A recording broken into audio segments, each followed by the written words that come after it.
6 million have died and more than 6 million have been displaced by a crisis we have largely ignored. The Democratic Republic of Congo has been engulfed in conflict for nearly 3 decades now.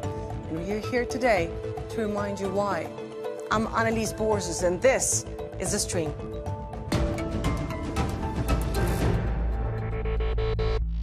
We need to talk about the silent genocide happening in Congo. The exploitation of Congolese people has claimed millions of lives, and the media is not talking about it at all. 6 million Congolese people have lost their lives over the past decade. Around every hour, 48 women are sexually assaulted. Millions more have been displaced. Also, the Western world can continue to benefit off of Congo's natural resources like cobalt. The land of Congo has the largest amount of cobalt, which is a critical mineral used in technology. Western nations like the US, the UK and France have given military and financial aid to groups in Rwanda and Uganda to invade cobalt-rich areas. And because of these invasions, Congolese people are either killed or enslaved and forced to mine cobalt, which includes pregnant women and children.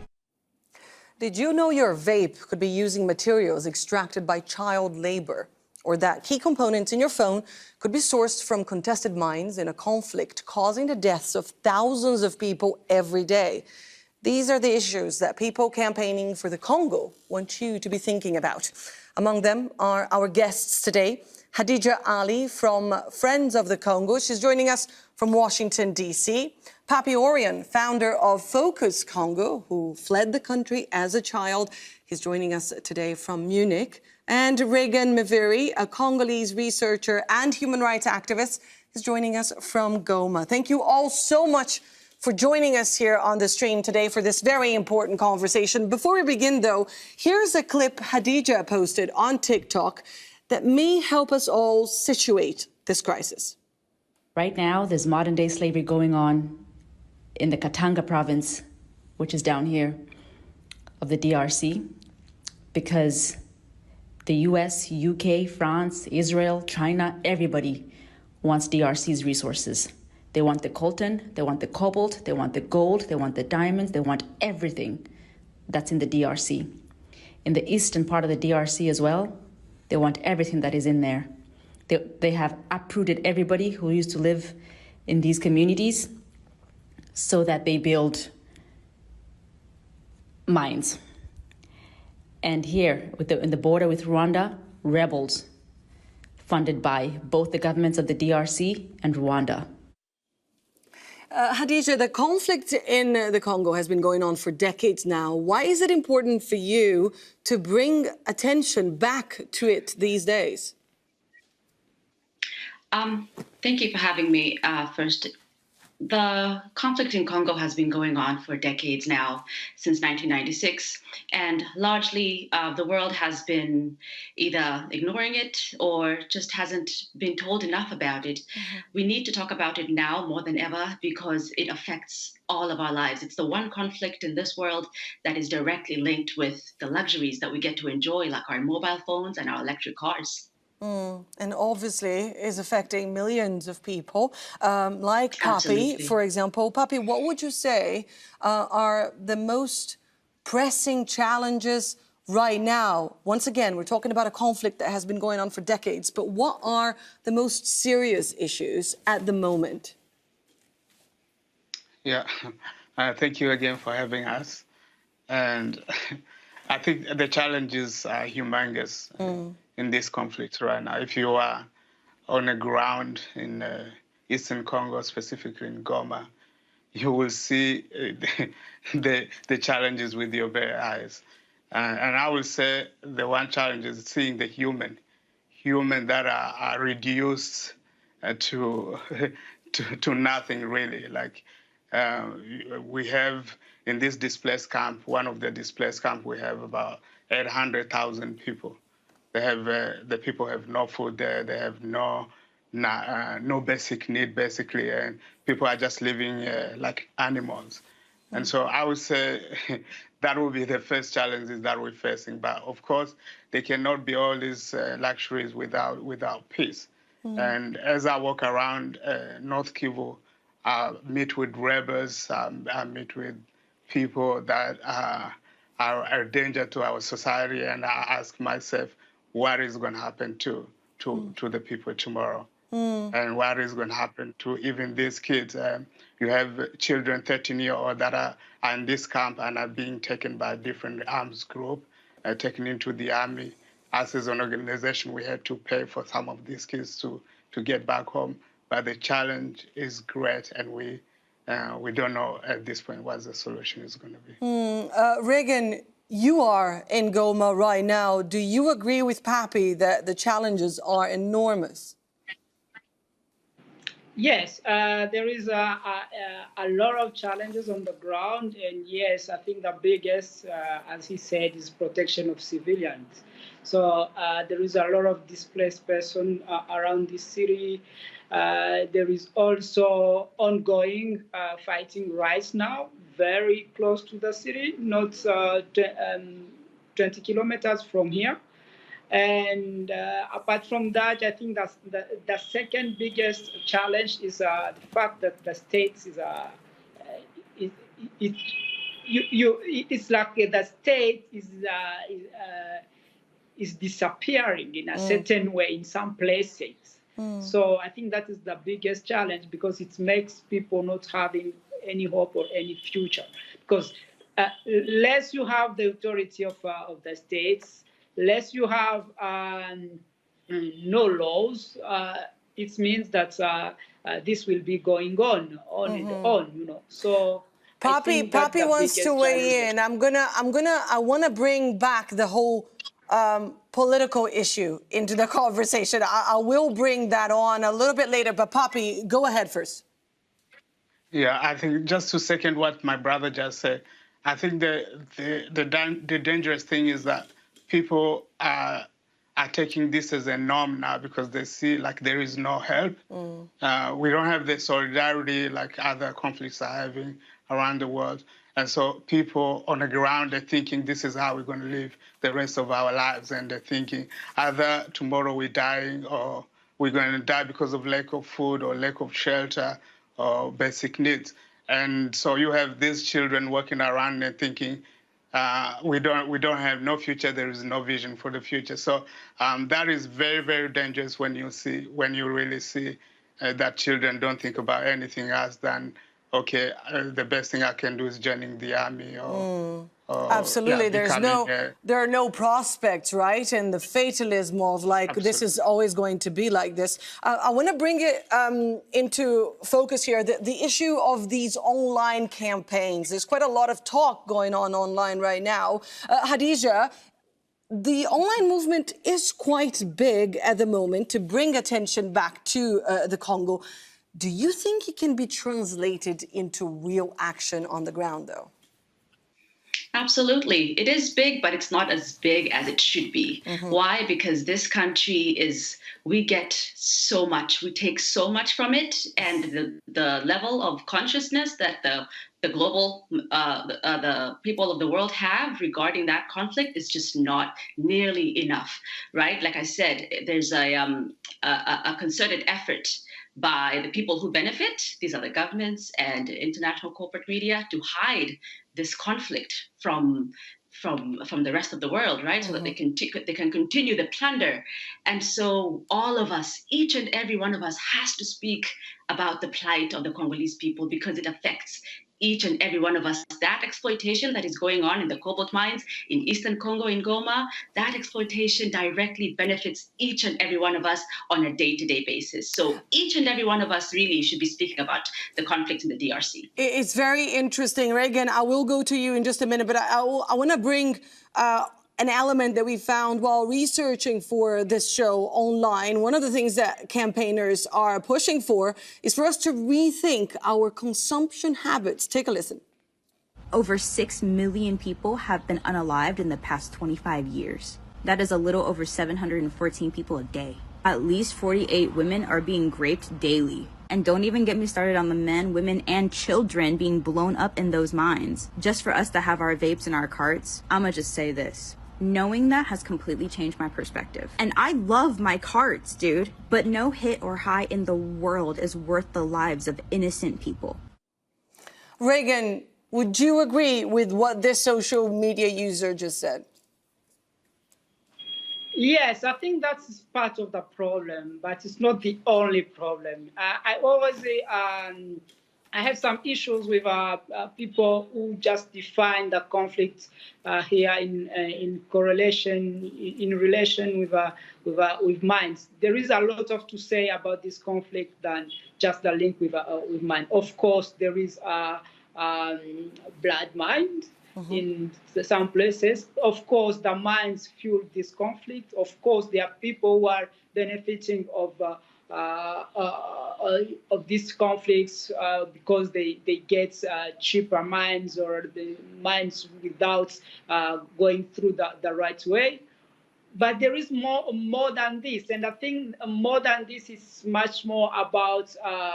We will talk about the politics, the internal issues, the internal challenges, but also the external challenge. Of course, I think it's important, especially when you're outside the country. It's important to focus on your own responsibility, and of course, the way of consumption.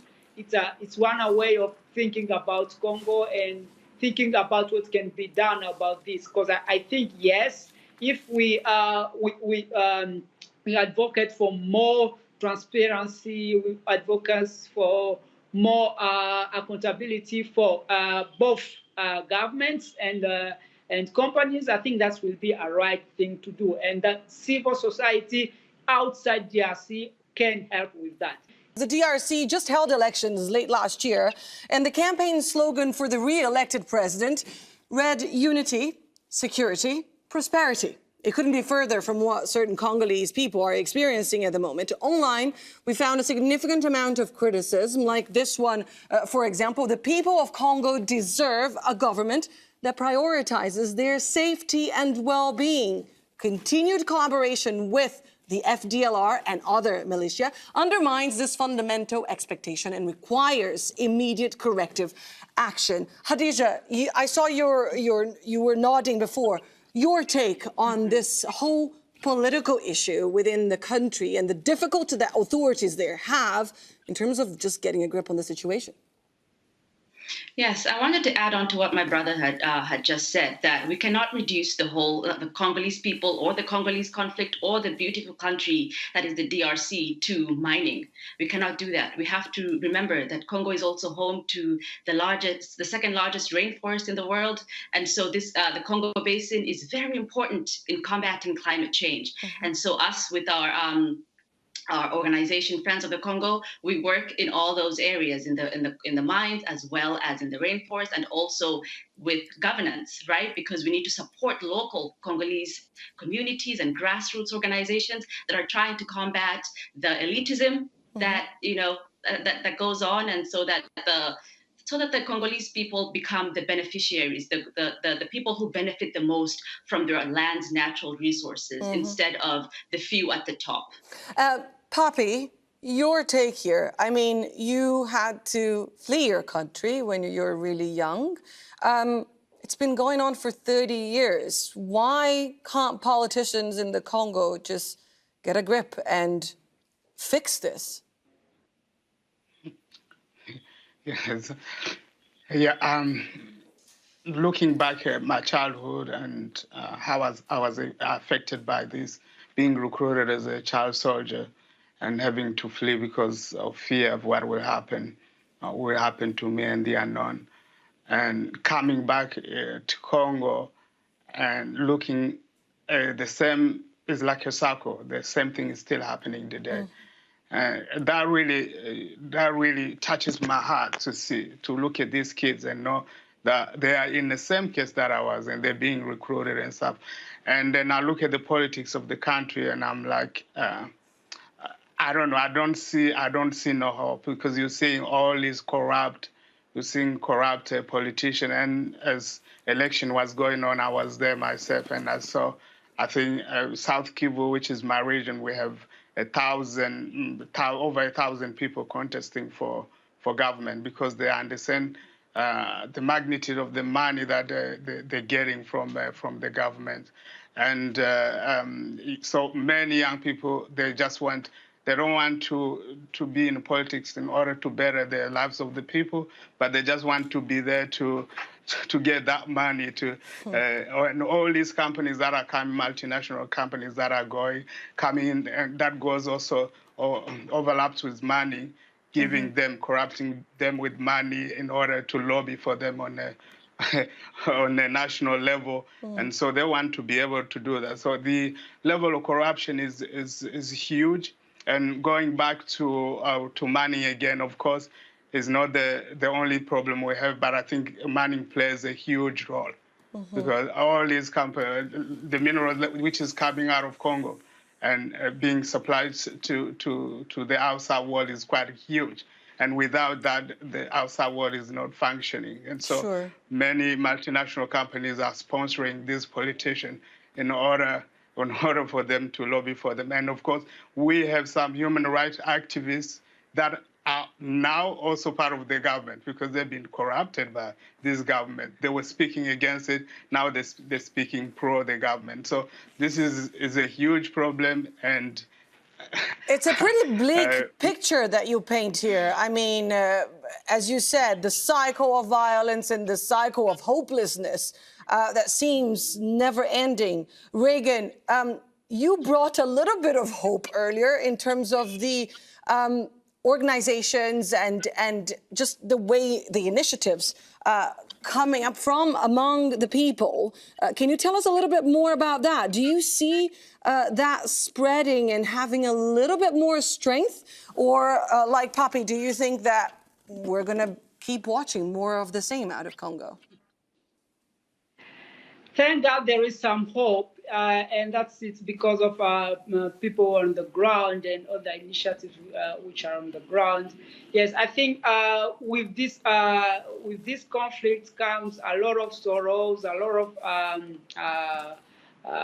I can say a lot of suffering, but also a lot of resilience. Papi, you wanted to add something, and then Hadija. Papi first, if that's all right. Yeah, definitely. I think there is hope in Congo, and we have been working and really trying to change the narrative, because also at Focus Congo, we realized that, you know, the major media outlet of the world, they were not really talking about the hope of Congo and what Congo possesses. Like, if these minerals are there, we're not telling people, okay, don't come and mine in Congo.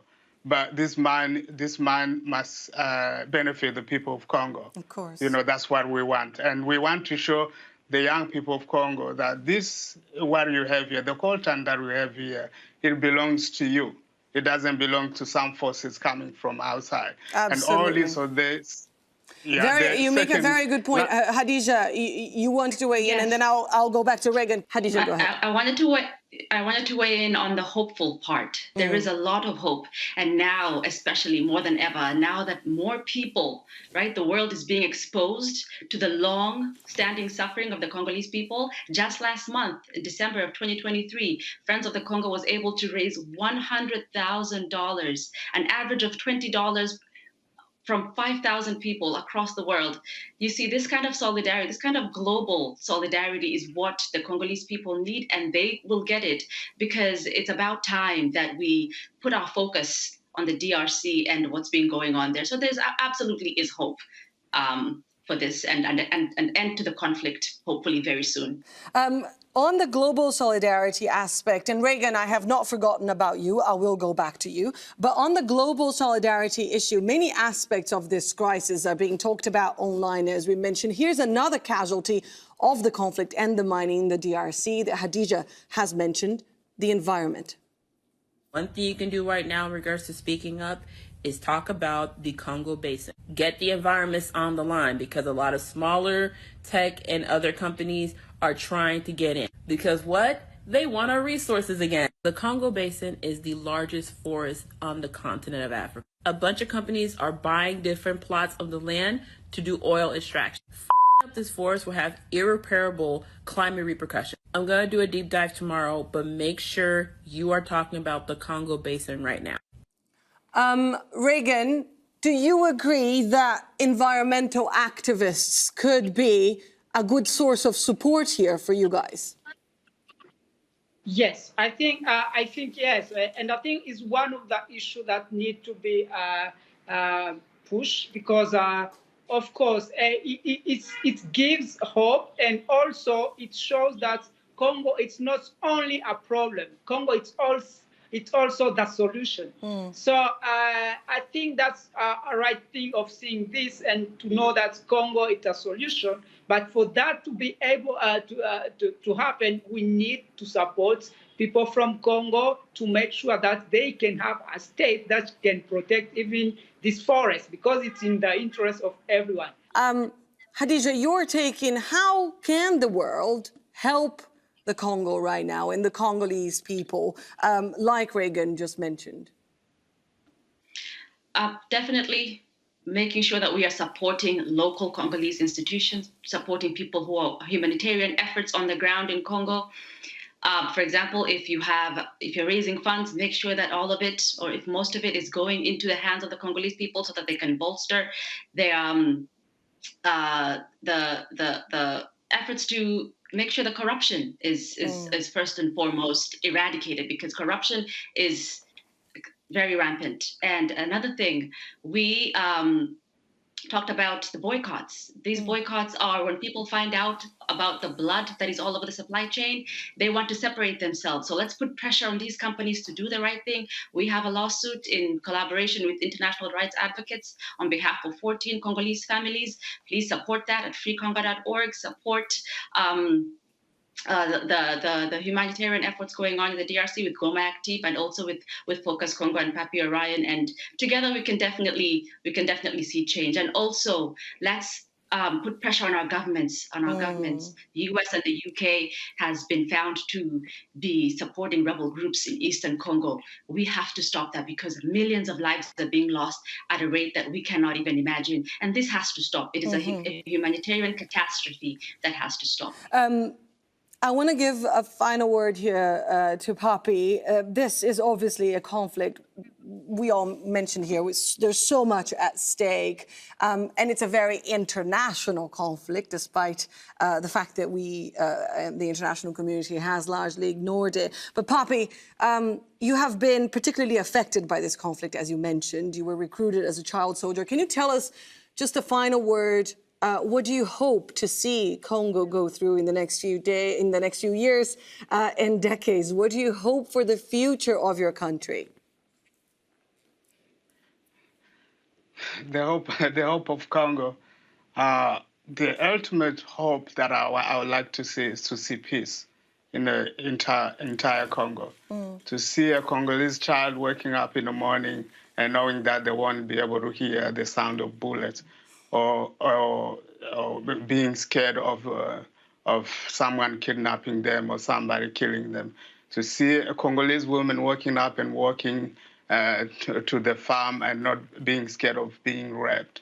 But I also want to see the international community looking at Congo as an important country. You know, we know that Congo has been forgotten not only because we are far away, or we are on the continent of Africa, but also a lot of people don't want Congo to be known by the international community. You know, if you go to some of our neighbors, they will discourage you, don't come to Congo, because this country is full of savages, is full of people that will kill you. And I want to tell you that Congo is full of amazing people. We have the Mukweges, and a lot of young Mukweges. We have a lot of young people, like you can see, that want to see Congo a peaceful place, a friendly place, and we are very hospitable as well.